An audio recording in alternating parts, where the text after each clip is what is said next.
So the second chapter, mathematical methods, it has got two parts. उसके दो parts हैं.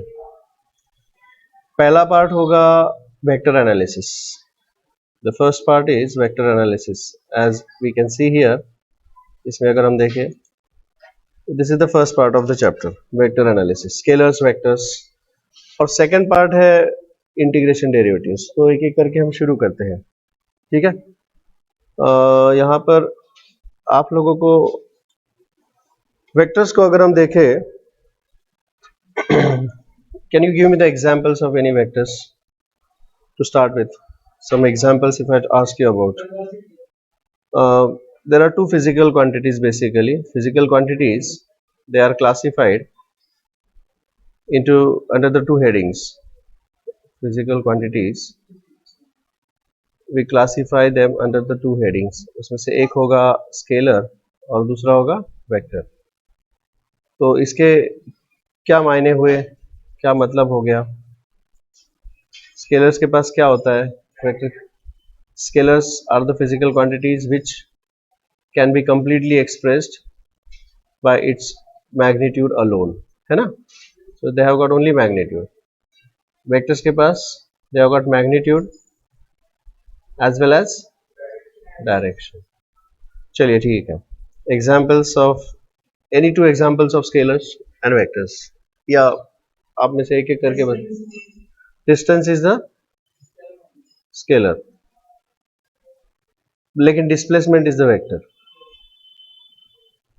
Distance is the scalar, displacement is the vector. Displacement is a vector which we obtain by joining the starting position and the end position.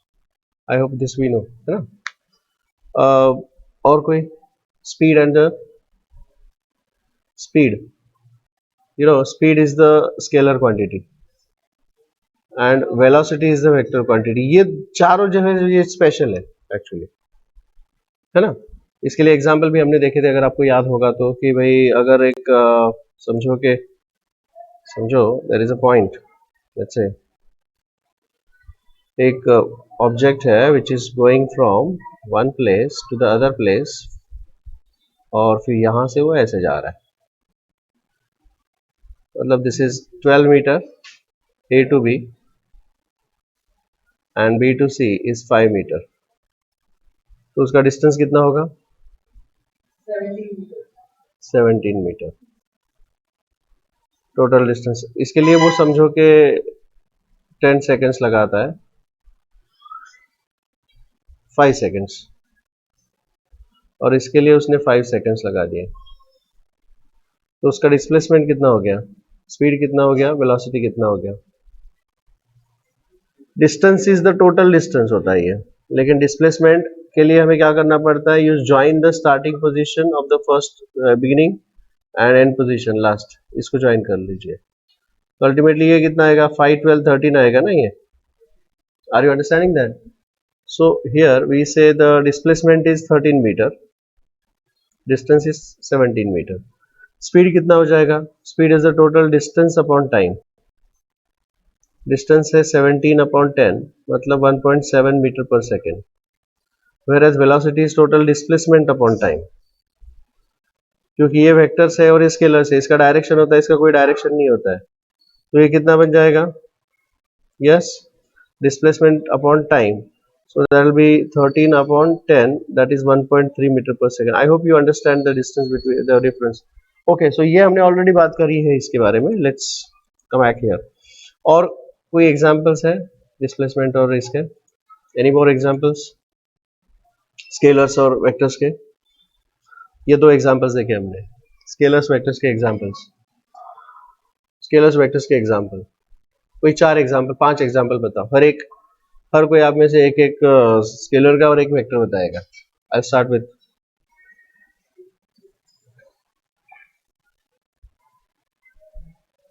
एक example. Okay, आप बताइए.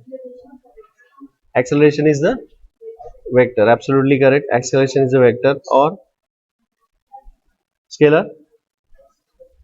कोई भी एक. अच्छा, मैं आपको एग्जांपल बता दूं.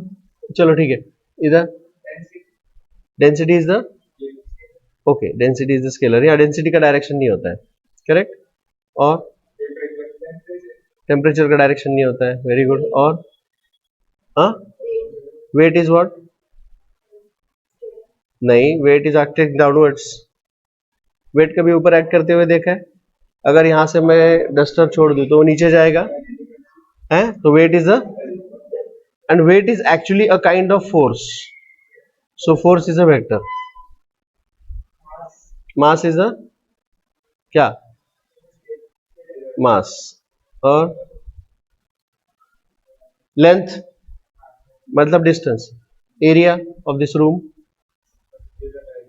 वॉल्यूम। एरिया क्यों? एरिया तो स्केलर ही होएगा ना। वॉल्यूम ऑफ दिस रूम, उसका कोई डायरेक्शन नहीं होगा ना। और एक्सेलरेशन हो गया, फोर्स हो गया, momentum, linear momentum, mass into velocity, बराबर है क्या? मोमेंटम, चलिए कोई बात नहीं, ठीक है। हाँ, energy, work, power, these are all the work is work, W is equal to F. हाँ देखिए, नहीं इधर फोर्स भी है और डिस्प्लेसमेंट भी है, लेकिन फिर भी ये स्केलर है, और ये हम इसमें पढ़ने वाले हैं। We are going to study about this one, कि भाई ये vector into vector is equal to scalar कैसे, लेकिन है, ऐसा है, ठीक है। Similarly power, what is power? Is equal to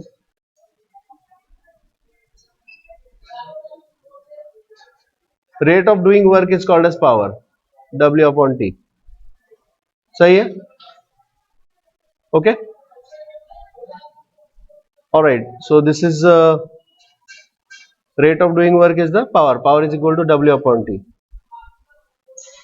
okay।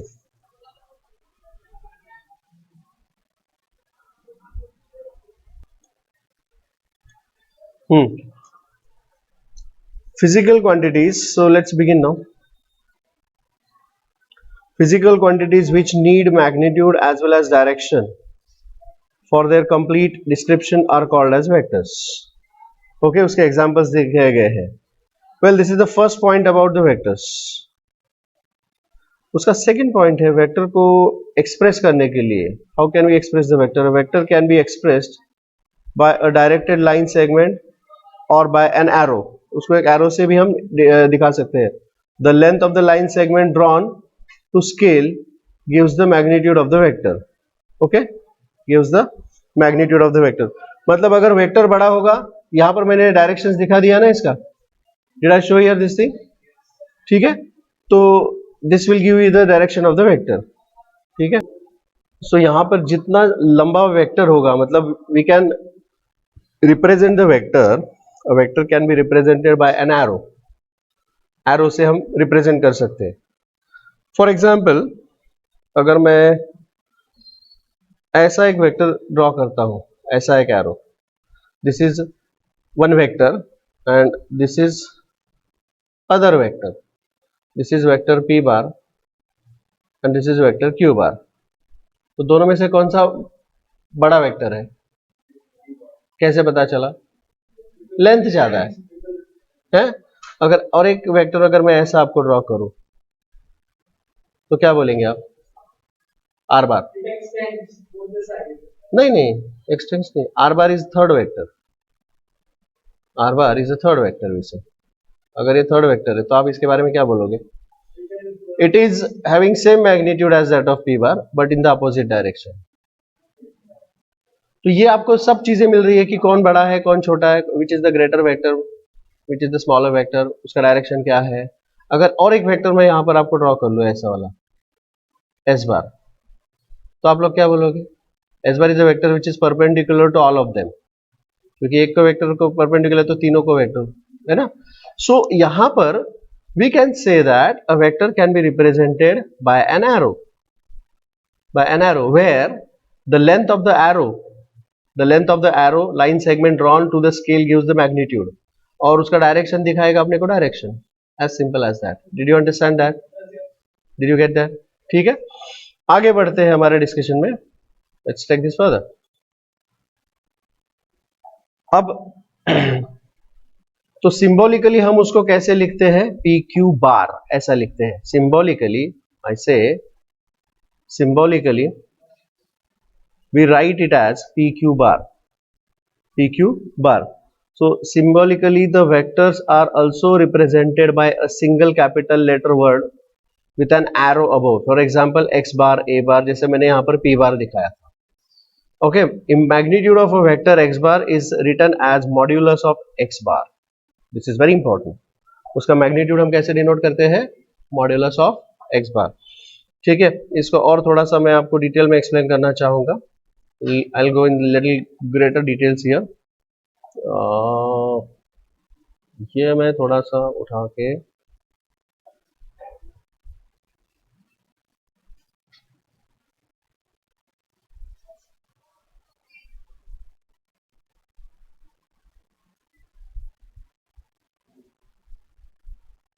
इधर.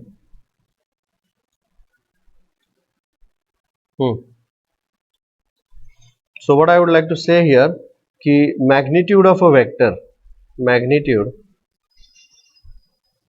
of P bar, इसको डिनोट करने के तीन तरीके हैं. There are three ways of denoting the magnitude. It is modulus of P bar और modulus of P और simply P. ये इंपॉर्टेंट चीज है, याद रखिए. किसी भी वेक्टर का मैग्नीट्यूड हम इस तरीके से डिनोट करते हैं.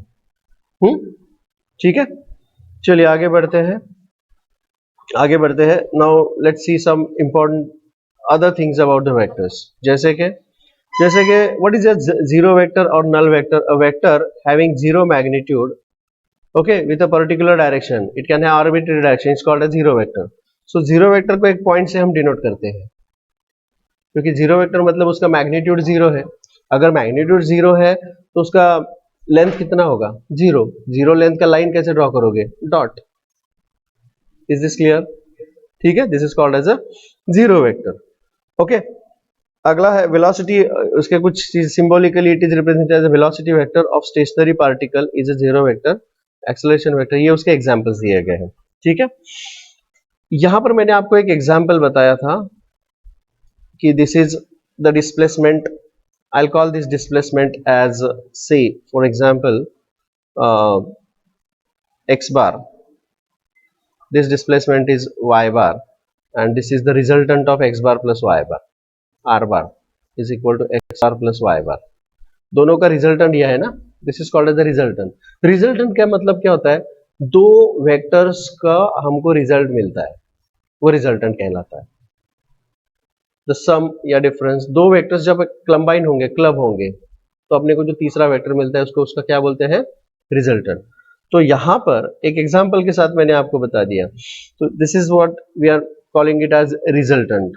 सो resultant of two vectors is two or more vectors is that single vector which will give you the same effect as produced by the all the vectors. दो या तीन या चार वेक्टर्स मिलके जो इफेक्ट आएगा वो सिंगल वेक्टर से अगर मिलता है तो उसको क्या कहते हैं? Result. Which will give you the same result, which produces the same effect. It's called as the resultant vector. Did you understand that? Alright, that's called. ये डेफिनेशंस इंपॉर्टेंट नहीं है, कॉन्सेप्ट्स इंपॉर्टेंट है. You don't need to remember the definition. हाँ, मैं आपको बता दूंगा कि आपके एग्जाम्स के लिए, मतलब HSC एग्जाम्स के लिए, इन CET, JEE और NEET, they'll never ask you the definitions. They'll never ever ask you the definitions. They'll ask you the numericals. They'll ask you the brain teasers.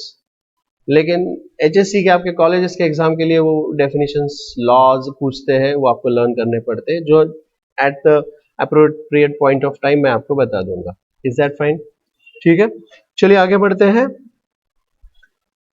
अब अगली चीज यहां पर हम बात करने जा रहे हैं निगेटिव और opposite vector. As the name suggests, यहां पर देखिए दिया है, already shown here, the negative or opposite vectors. What do you say about the negative opposite vector? A bar and B bar are negative vectors of each other or opposite vectors of each other. मतलब same magnitude and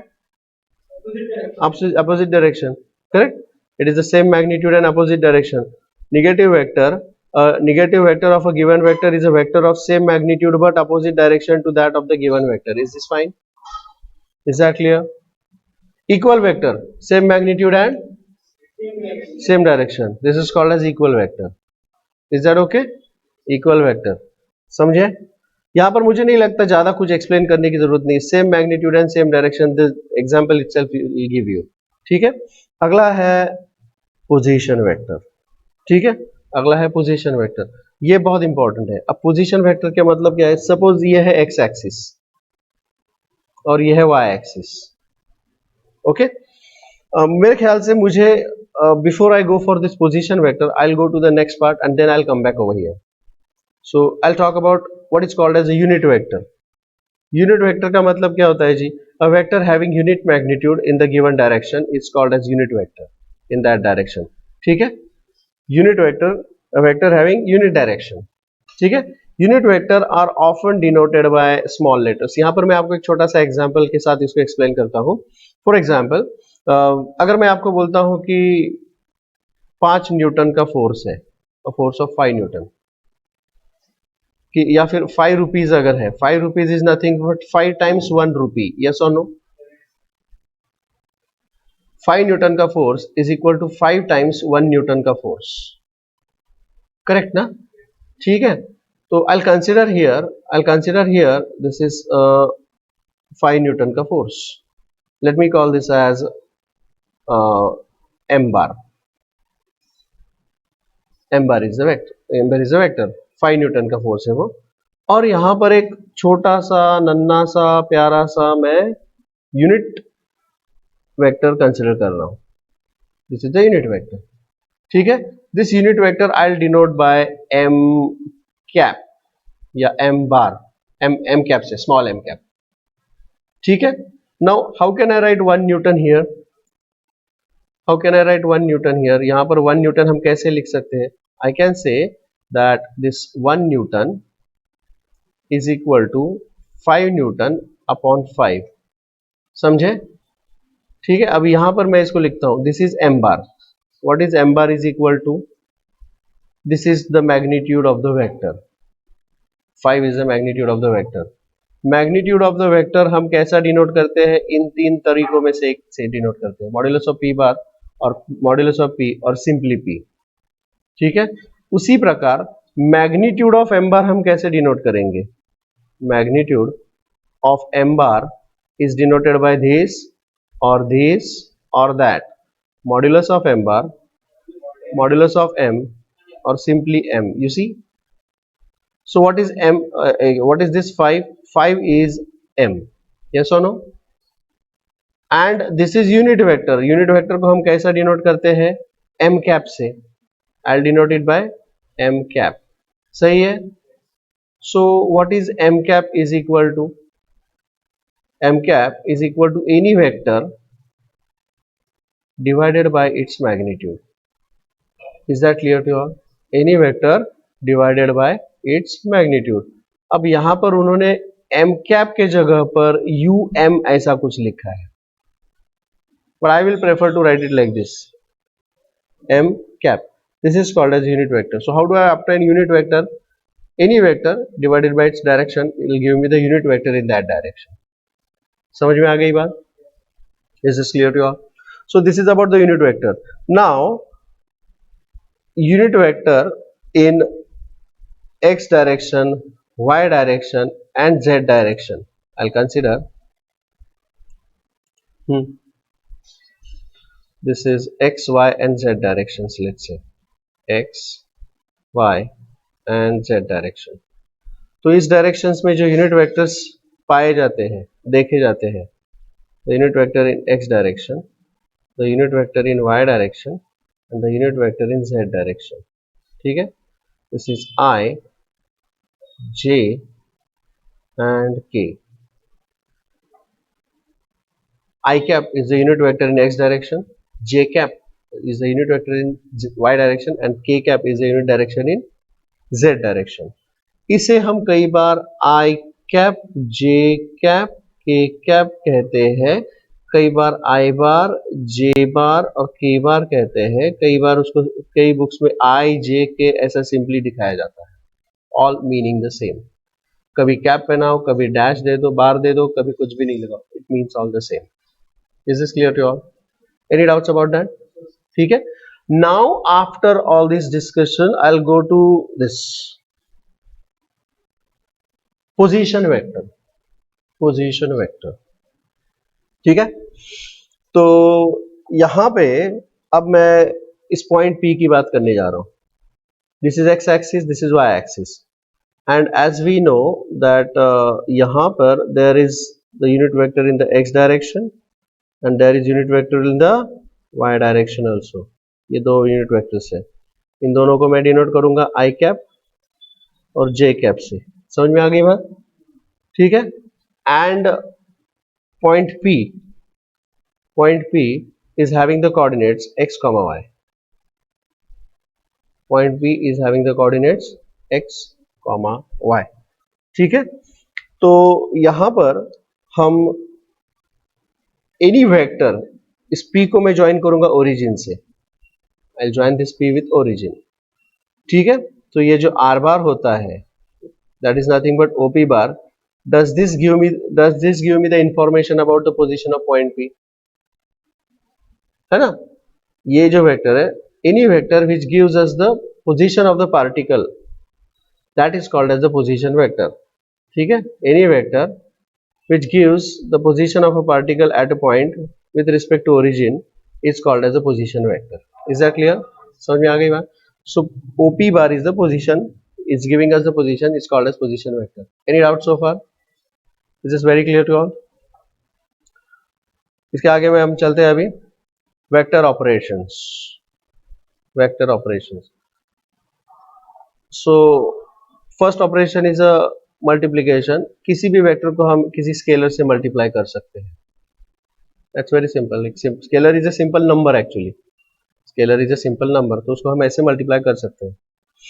अगला है addition और subtraction of the vectors, this is very important and very interesting as well, ठीक है। It's on page number 18, page number 18 पर वो है। Okay, let's start now, let's proceed. Triangle law of vector addition, दो vectors को add करना है मुझे, these are the two vectors as we see here, पहला वेक्टर और दूसरा वेक्टर, ठीक है। उन दोनों वेक्टर्स को ऐड करने के लिए we make use of this law which is called as triangle law of vector addition, ठीक है। क्या लॉ है देखते हैं। Suppose I will take the first vector, ये है हमारा फर्स्ट वेक्टर, यहां से यहां तक है ना, and this is the second vector which is from यहां से यहां तक, है ना, ऐसे दो वेक्टर्स है। ओके, सो ट्रायंगल लॉ बोलता है यहां से पहला वेक्टर उठा के इधर रख दो। What is that? I will say A bar is the first vector ना, हम इसको बोलते हैं A bar, A bar is the first vector, उसको मैंने ऐसे रख दिया है यहाँ पे, ठीक है। ए बार या पी बार जो भी कुछ है, I'll call it as P bar, actually मैं इसको, चलिए कोई नहीं, A bar, and this is the other vector B bar, तो उसको ऐसा रख दीजिए एक के पीछे एक, ठीक है। This is B bar, and if I want to find out the resultant of these two, resultant of these two, तो यहां पर जो कंप्लीट कर लीजिए इस ट्रायंगल को, तो this will be the resultant. What is the resultant? R bar is equal to A bar plus B bar, that's it. Triangle law समझ में आ गया? तो तुम में से कोई बोलेगा बाबा तूने पहले ए बार ही क्यों लिया, बी बार बिल्कुल ले सकते हैं, we can take B bar also first. तो मैं पहले बी बार भी लेके शुरू कर सकता हूं, I can do it like that also, I can do it like that also. So पहले मैं बी बार लेता हूं, I take this B bar first, इस तरीके से, ठीक है। First I will take B bar, उसके बाद then after that I will take A bar, ये ए बार लिख दिया यहां पर, और अब मैं रिजल्टेंट ज्वाइन करूंगा जो कि इस प्रकार होगा, and which will give you the same magnitude and same direction. So whether, so this will become R bar is equal to B bar plus A bar. Bar को आप एरो से या सिर्फ डैश से भी लिख सकते हो, कोई फर्क नहीं पड़ता, it means the same. So यहाँ पर I have taken B bar first and then A bar, but it will give you the same magnitude and same direction, same result. Is this okay? Any doubts about that? ठीक है। So ये है triangle law of vector addition, and HSC exam में, आपके college exam में, they may ask you state and explain triangle law of vector addition. तो state बोले तो उसका स्टेटमेंट देना पड़ेगा। मैंने आपको एक्सप्लेन किया है, अब मैं उसका स्टेटमेंट आपको बता देता हूँ। लॉज स्टेटमेंट्स वो आपको एज इट इज लर्न करने पड़ते हैं, that's very bad. And unfortunately Newton's third law के इतना ये छोटा नहीं है, थोड़ा लंबा और खींचा हुआ है। If two vectors are completely represented in magnitude and direction by the two sides of the triangle taken in order, एक के पीछे एक, taken in order, then their resultant is completely represented in magnitude and direction by the third side of the triangle drawn from starting point of the first vector to the end point of the second vector. Is this clear? I repeat, if two vectors are completely represented in magnitude and direction by the two sides of the triangle taken in order, then their resultant is represented in magnitude and direction by the third side of the triangle drawn from the starting point of the first vector to the end point of the second vector. Is this okay? Let's see what is it. It's here. यहाँ पर दिया है, if two vectors describing the same physical quantity are represented in magnitude and direction by the two sides of a triangle taken in order, then their resultant is represented in magnitude and direction by the third side of the triangle drawn from the in the opposite end, और bracket में दिया है from the starting point of the first vector to the end point of the second vector. Is this clear to you all? समझे? So इस प्रकार ये statement वो पूछ सकते हैं, समझ के लिखोगे तो लिख पाओगे बेटर। Is this okay? समझ में आ गई बात? Is that very clear? So that's the statement. That's the statement of the triangle law of vector addition. I hope this is clear to you all. ठीक है, और इसको हम उल्टा पुल्टा, अब ये ट्रायंगल लॉ जो होता है ना, ट्रायंगल लॉ जैसे कि हमने यहां पर देख लिया है कि इट इज पहला चीज यहाँ there are some properties of the triangle law. क्या? कि भाई A bar plus B bar is equal to B bar plus A bar. तो इसको these are called as what you say the characteristics or properties of the triangle law। ठीक है, तो यहाँ पर this property is called as उल्टा पुल्टा चलता है, that is called as the commutative। it is commutative। commutative मतलब उल्टा पुल्टा चलता है। समझ में आ गई बात? दूसरा, समझो कि वहां पे तीन वेक्टर्स है, पहले मैं ए बार और बी बार को ऐड किया और उसके रिजल्टेंट में मैंने सी बार को ऐड किया, या फिर मैंने पहले बी बार और सी बार को ऐड किया और उसके रिजल्टेंट में मैंने ए बार को ऐड किया, बात एक ही है। हाँ, this is called as associative law. हम इसको क्या कहते हैं? Associative law. The triangle law is associative in nature, the triangle law is commutative in nature. I hope this is clear to all. समझ में आ गई बात?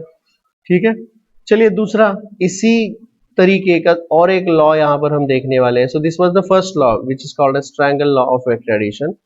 The next law of vector addition that we are going to study now is called as parallelogram law of vector addition or law of parallelogram of vectors। parallelogram law of vector addition। ठीक है, this is the second law that we are going to talk about। Diagram इसमें same ही रहेगा, मतलब जैसे कि ऐसे ही दो वेक्टर्स होंगे। Let me explain you now. So ऐसे दो वेक्टर्स होंगे यहाँ पे। से फॉर एग्जाम्पल यहाँ पर पहला एक वेक्टर है, let me call that vector as say P bar, और एक वेक्टर है जिसको हम बोलेंगे क्यू बार। ठीक है, this is P bar and this is Q bar, और इन दो वेक्टर्स को मुझे ऐड करना है। So what I'll do first is I'll take this vector here।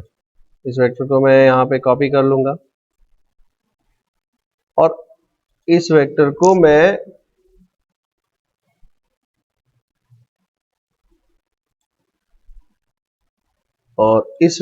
मैं यहाँ पर कॉपी कर लूंगा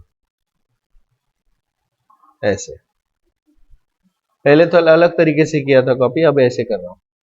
Is that understood? ठीक है, I am कॉपिंग it like this. अब मैं इसका पैरेललोग्राम कंप्लीट कर लूंगा। पैरेललोग्राम मतलब yeah, I'll try to complete a parallelogram over here. ठीक है,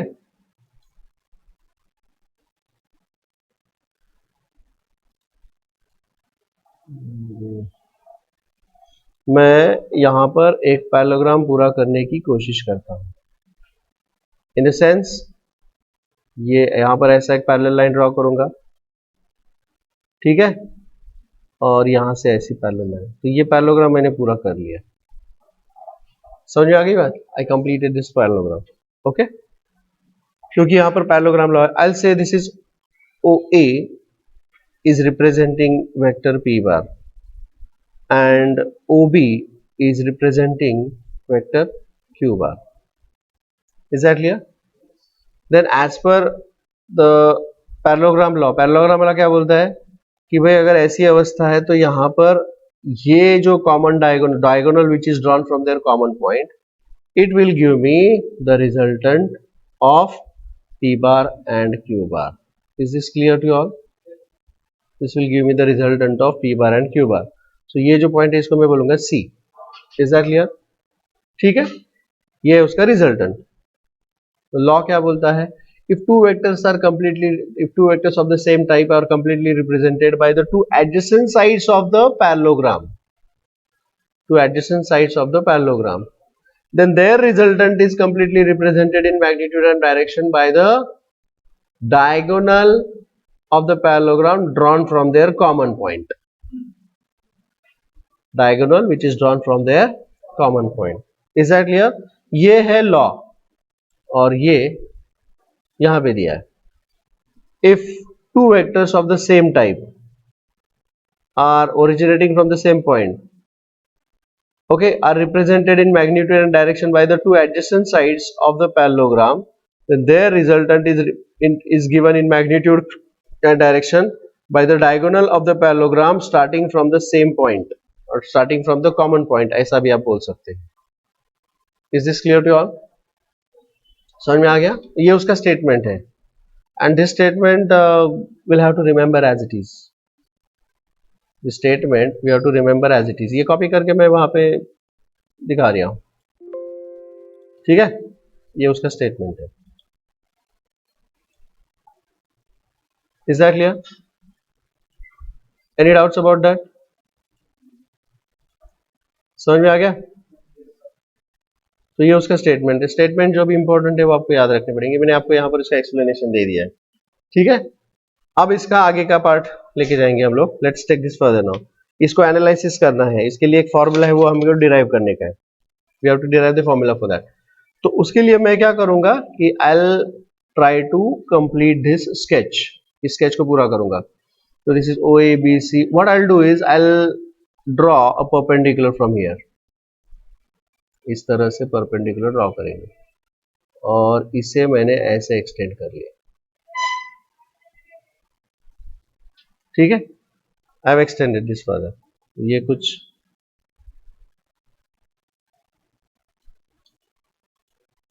ठीक है। This is OABCD, this is the perpendicular. और ये दोनों जो वेक्टर्स है P बार एंड Q बार, इन दोनों में एंगल कितना है? The angle between them is theta. लेकिन ये जो रिजल्टेंट है इसका एंगल कितना है? The angle the resultant makes is alpha. Is this okay? समझ में आ गई बात? अब आप मुझे एक एक करके बताइए यहाँ पे, ठीक है। ये हमने ट्रायंगल लॉ तो देख लिया। We are going to derive few things now here. यहाँ पर हम कुछ डिराइव करने वाले हैं। सो एक एक करके मुझे बताइए आप, what is magnitude of P bar? Magnitude of P bar which is modulus of P bar or modulus of P or simply P, and it is given by OA. Yes or no? But OA is also equal to BC. You see, है ना? OA is equal to BC. Parallelogram है, नहीं है? Did you understand that? Similarly, what is magnitude of Q bar? magnitude of q bar which is denoted by modulus of q bar or modulus of q or simply q, and it is equal to, yes, OB. Okay इधर गया. It is given by OB or that is also equal to AC. I hope you see. Is this clear? Alright. Similarly, और मुझे यहाँ पे बताइए what is magnitude of R bar. It is denoted by modulus of R bar or modulus of R or simply R, and that is equal to OC. Is that clear? Is this okay? समझ में आया सबको? Okay.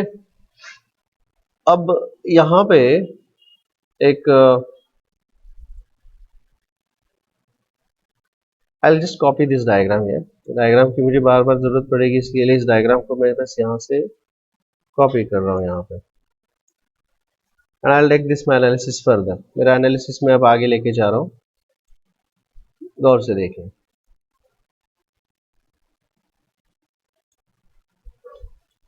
अब इस diagram को अगर हम देखें तो यहाँ पे triangle ODC is a right angle triangle, ठीक है. और इसमें मैं बोल सकता हूं that OC square is equal to OD square plus CD square, बराबर है. चलिए आपको मैं थोड़ा सा एक्सप्लेन करता हूँ. OC स्क्वायर, ये इस ट्रायंगल की बात हो रही है यहाँ पे. We are talking about this triangle. क्या ये राइट एंगल ट्रायंगल है? OC square is OD square plus CD square. Can I say so? Okay. But I know that OC is equal to OA plus AD. Can I say so? OD is equal to OA plus AD bracket square plus CD square. सही है? OA plus AD.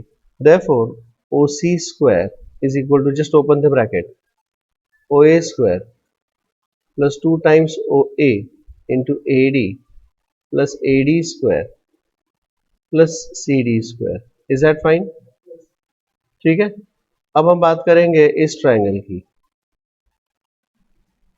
क्या इस triangle में भी, in triangle AD square plus CD square is AC square. Can I say so? In triangle कौन सा है ये? ADC. क्या बोलेंगे आप लोग ट्रायंगल ADC में? बताइए. AC square is equal to AD square plus CD square, and I think I can see this over here. सही है. इसी ट्रायंगल में और एक चीज होगी, देखिए, अगर ये एंगल थीटा है तो ये भी एंगल थीटा ही होगा ना, because these are parallel lines. Correct ना? So this angle is also alpha. Can I say so? और अगर ये एंगल अल्फा है तो can you tell me what will be sine alpha and cos alpha in that triangle? Can you tell me? तो मैं यहां पर बोल सकता हूं कि भाई this angle is also alpha, and यहां पर मैं इस ट्रायंगल में मैं साइन अल्फा के लिए मैं एक्सप्रेशन लिखूंगा और कॉस अल्फा के लिए एक्सप्रेशन लिखूंगा. What is sine alpha? Sine alpha is opposite side upon hypotenuse, मतलब CD upon AC. Can I say so? CD upon AC. सही है. And cos alpha is adjacent upon hypotenuse, AD upon AC. This is AD upon AC. You see, cross multiply, this will become CD is equal to CD AC.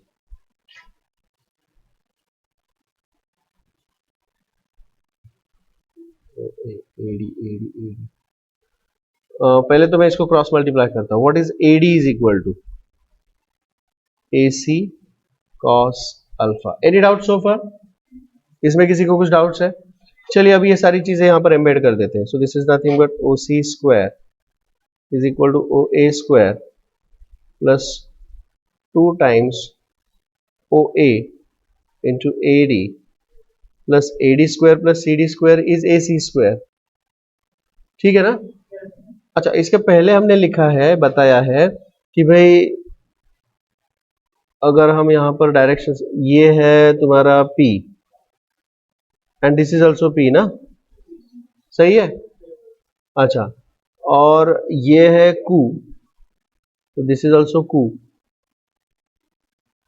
Right ना। And R तो ये अपने को पता ही है already, this is R। अब मुझे एक चीज बताइए कि OC, what do you mean by OC? OC is nothing but R ना, बराबर है क्या? सो कैन आई से this is R square. OA square मतलब P square plus 2 times OA मतलब P, and AD is equal to AC times cos alpha. Now what is AC is equal to? AC is actually OB is actually Q. Can I say so? AC is equal to Q na? So I'll say this is Q cos alpha. AD is equal to Q cos alpha. So I'll write here AD के जगह पर क्या? Q cos alpha. And once again AC is equal to Q square. AC square is Q square. Is this okay? I want to take the square root of both the sides. So what will be R is equal to square root of P square plus Q square plus 2PQ cos alpha नहीं होना चाहिए, theta होना चाहिए। यहाँ पर मैंने alpha क्यों लिखा, एक सेकेंड। हाँ, अगर ये थीटा है तो ये थीटा होगा ना रे, है ना। Alpha is the smaller angle, तो यहाँ पर मुझे थीटा लिखना चाहिए। I made a mistake there, मुझे यहाँ पर क्या लिखना चाहिए? थीटा लिखना चाहिए। I hope this is clear to all. Is that clear? ठीक है। So I'll just correct all these things here now. This is theta, not alpha.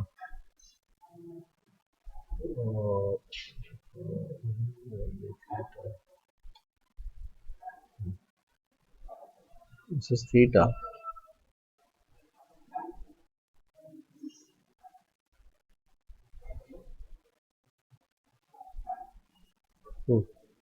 So this is cos theta. So P square plus Q square plus 2PQ cos theta. Is this clear to all? ठीक है। और ये एक derivation की तरह कई बार पूछते हैं, लेकिन ये फॉर्मूला भी इम्पोर्टेंट है, and formula is used many times while solving many important problems. तो यहाँ पर इसमें मैंने क्या डिराइव किया है, what I am talking about? I am talking about the magnitude of the vector here. I am talking about the magnitude of the vector, resultant vector, which is found out with the help of parallelogram law of vector addition. So this was the first part of it, जहाँ पर मैंने उसका magnitude of resultant के बारे में बात करी है, magnitude of resultant। लेकिन अभी तक मैंने resultant के direction के बारे में कुछ भी बात नहीं करी है। So let me talk about the direction of the resultant now. Direction is given by alpha. Simple. Direction will be given by alpha. So I'll talk about the direction of resultant. Direction of resultant. Well, इसके अंदर if I talk about this diagram, इस diagram की अगर बात करें तो I'll consider triangle ODC. Once again, triangle ODC. इसमें resultant is making angle alpha. So I'll say tan alpha is equal to, what is tan alpha is equal to? Tan alpha is equal to opposite side, that is CD, upon adjacent side, that is OD. But CD, tan alpha is equal to CD. What is CD? CD is given by this. What is CD is equal to? देखिए, CD is equal to AC sin theta. But what is AC is equal to? AC is equal to OB is equal to Q. Yes or no? AC is equal to OB is equal to Q. So this is Q sin theta. What is CD is equal to? Q sin theta. I'll write this as that is equal to tan alpha. Wait. This is Q sin theta. And what about OD? OD is equal to OA plus AD. You understand that? अरे समझे क्या? OD is equal to OA plus AD. So I'll just simply write here OD is equal to OA plus AD. But what is OA is equal to? This is Q sin theta upon what is OA is equal to? OA is equal to P, and AD is given by this Q sin theta. Q cos theta. समझ में आ गया? So finally what I write here, tan alpha is equal to क्या हो गया, tan alpha is equal to q sin theta upon p plus q cos theta, and this is an important formula. We have to remember this formula for direction, which will give us the direction of the resultant. I hope this is clear to you all. I hope this is clear to you all. ठीक है, both these formulae are given on page number whatever. क्या दिया है यहाँ पे, ये देखिए यहाँ पे ये डेरिवेशन दिया हुआ है, and they have given this formula here. R is equal to square root of p square plus q square plus 2pq cos theta. Okay, और दूसरा फॉर्मूला उन्होंने दिया है यहाँ पे,